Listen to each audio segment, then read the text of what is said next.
Are we not looking over something this? very, very important that we're trying to find the answer to earlier? What? You said that Faceless bought the Epsilon building and gave it to Eliza. Yes. Are we not looking for a rat within? It could be Eliza. I've thought about it. It's very interesting that, you know, at first she straight up denied coming to New Babylon. Like, she straight up said no when I asked her, and then 3 days later, she's looking to join. And since she's been there, she has seemed very on edge. And now her husband is also there.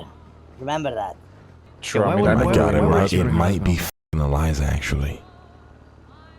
What if they are? Do we even know if they're husband and wife?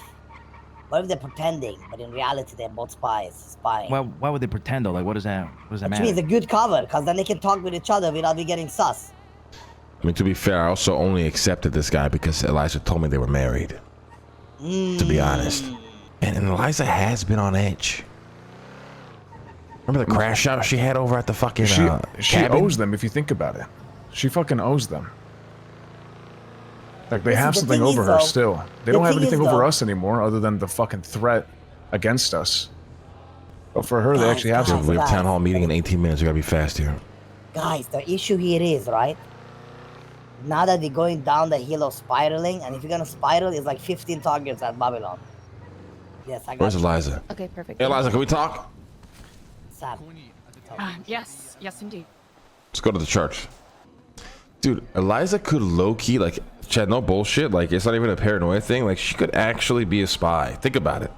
She told Lang straight up no, she didn't want to join, and then 2 days later was here visiting to join. And low-key, she's been like super on edge. Take a seat, take a seat. How you been? I have been well. I thank you for asking. Well, how things been going? You know, how's been your adjustment period? How's been the you know, the recruiting and, you know, the things that you've been working on? You know, give me a whole rundown of where you're at mentally. Well, I feel as though we have been making some progress in regards to enticing intrigued minds into showing interest. I have a couple more applications from our excursions last Friday. And what? what is it exactly that we're doing here? This is what I'm talking about. This is the on edge I'm talking about right here, chat. In regards to what? This is the sus part of her right here. Am I recruiting people to enter a meat grinder?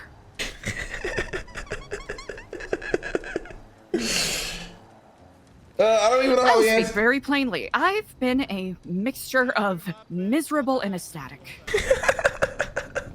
Yo, I call this so loud. There's a lot about New Babylon that is beautiful and promising. And a lot that is very challenging. But I didn't come here to simply enjoy a night camp excursion. I know everyone is here to challenge themselves to some degree, but I love this role player, man. what is it exactly that you're hoping to accomplish here? This is a great question to ask Lang at this very moment. You know, the truth is, I mean, it's a good question. You're not wrong in the sense of, you know, the term meat grinder really feels that way as it currently stands. I mean, did I know? Well, the fact of the matter is, half the people that joined New Babylon used to work for the Faceless, right? Ex-Faceless assets, whether level 1 or level 10 is depending on the person. I understood that going in. Now, that's why it's the whole emphasis on the new. Maybe people made regretful choices, you know, got involved in things they didn't understand and then found them in situations they didn't want to be involved in anymore. So they moved on. Obviously, there's a risk where that's not the case at all. Now, the burning of the blueprints was a show. It was a symbolism to New Babylon to show these people meant serious business. they weren't really involved with whatever the Faces had going on anymore. And also at the same time, in all my years in Los Santos and all the dirty work that I've been involved in, I've never even heard of somebody doing something like that. We're talking about $1 billion empire. And we're talking about $1 billion where you very, very rarely have to lift much, you use much energy and effort to make. It almost prints that money itself, just by simply being the man who has the key. And that is what was burned that day. Naturally, with that would have come consequence. Now, at the time, was the infatuation of the idea of Babylon kind of plaguing the reality of the situation? Probably, because the reality is you're not wrong. I mean, we're talking about a fully armed militaristic entity with unlimited funding and reach. And here we are, you know, building muskets out of old car parts and shitty wood. So the meat grinder question, I mean, it's, how do I say no? This could very well turn into a meat grinder. I mean, do I really believe we have the means and the power to oppose? Fuck no. I don't believe that for a second. But then what is my other option here? To admit defeat, tell everybody to pack their bags and go home, or to maybe try to ride the wave of hope in hopes that somehow we can endure. You're not wrong to be concerned and on edge. If you know anything about the Faces, this is almost like a cancer. It's impossible to get rid of. It's incredibly pervasive.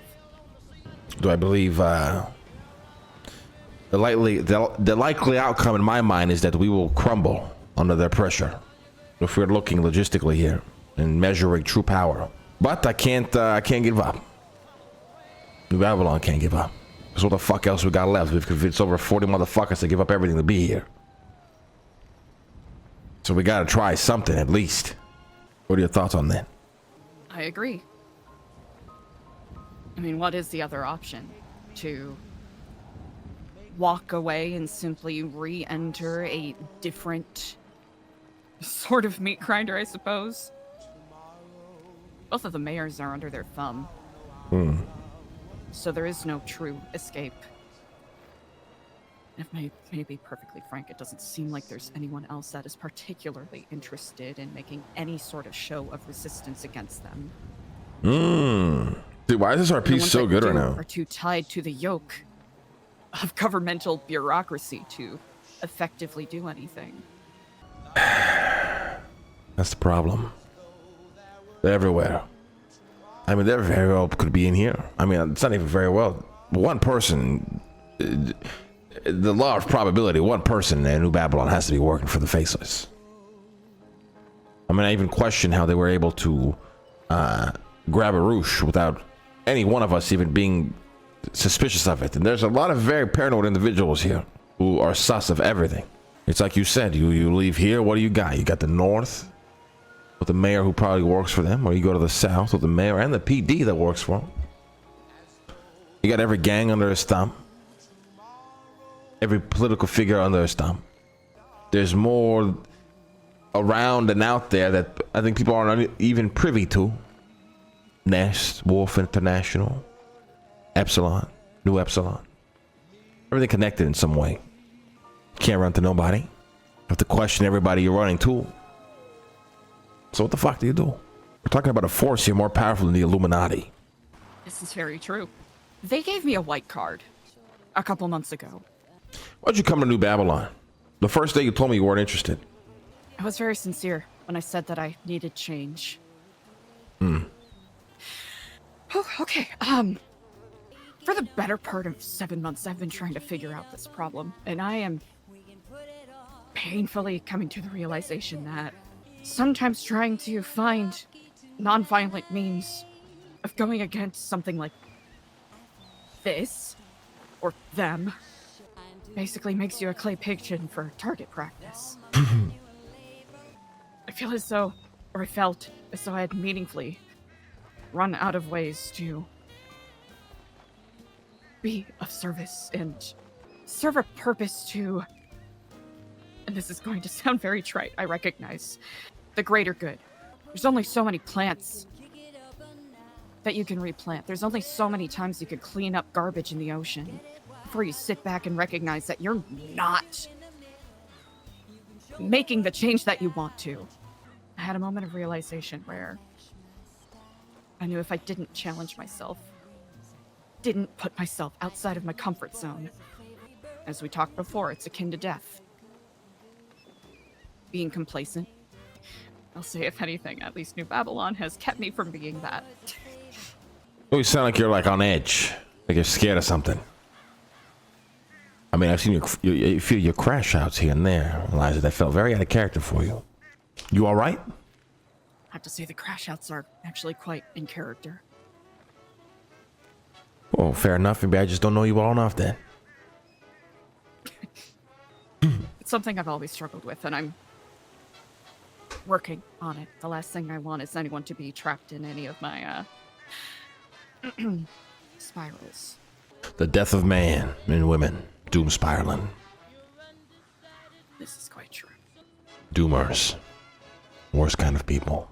But we must try to be positive and see if we can make it through it. But truthfully, to answer your question, the original question, I have no idea what's going to happen. This could be over tomorrow. Or we could last the next 100 years. It really depends on the decisions that we make. The next couple weeks, probably. I suppose such. Every member right now is carrying pressure. Everybody must perform. We must be competing for a championship and not tanking for the first round pick. But it's up to the people here to decide what they want to do. Thanks to Demon. I mean, yeah, it's the character. Let's get back to work. Carry so many illustrious titles. What do you mean? Dark Lord. Storm Lord.